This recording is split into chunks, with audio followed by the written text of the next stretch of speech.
Hello, and welcome to this week's episode of the Executive Branch. I'm your host, Zach Rich, with co-host Isaiah Walker. And today, we have our two candidates on the show for the Republican Party, Colby Vaughn, and for the Democratic Party, Ryan Jackson. All right, Mr. Vaughn, first question. What powers do you think the president should have, and what powers do you wish that he didn't have? Well, being the extreme Republican that I am, I just really think that the president shouldn't have any powers. Let's just completely disband the government while we're at it. Like, why don't we just completely get rid of the president and we just don't have any government? Because right now, the president's powers, he is way overstepping his boundaries. It is explicitly stated in the Constitution that he should not have this many powers. What powers do I think the president should have? All of them. The president should have all of them. He should be in control of the whole government, in control of everything. I think the president should not have any limitations, that is. So, yeah. If you become president, what kind of support do you expect from the White House, Congress, and your party? With the current support the government has, I feel like it gives power to them more. I feel like when I become president, I should have all the power. I should be able to, support myself in what I want to do. Because I'm going to be the president, and you guys should have absolute trust of what I'm going to do anyway. All right, well, right now, I have 100%.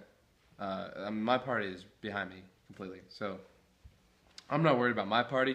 I think the White House, if I become elected, the White House will probably support me. The government workers and stuff, I'm not expecting any kind of backlash from them. And Congress right now is Republican, Senate, and House. So I expect to be able to completely work together with both branches of Congress. And both houses will completely back me.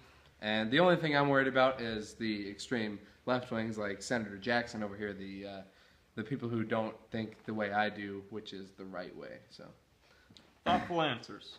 All right, next. What would you describe as two powers, Mr. Vaughn? Probably anything that would infringe on anybody else's rights at all.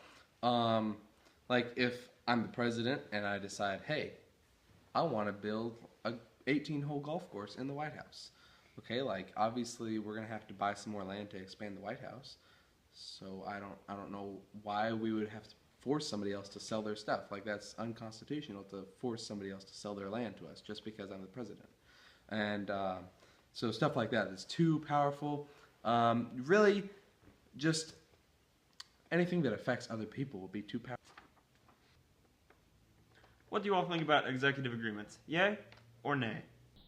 I say nay because an executive agreement is an agreement between the president and the head of the foreign state. So, therefore, with my presidency, I should just make all of the decisions. Yeah. Based on executive privilege, what is your opinion on diplomatic and military powers? So imperial presidency is when the president gets too strong and goes behind the government's back and does secret stuff without consulting them. I would never do that, of course, because, you guys voted for me, and so, war. What do you think about undeclared war? Undeclared war is good. There should be more peace treaties, and guns are bad, okay? That wraps up this week's episode of the Executive Branch. See you all next week.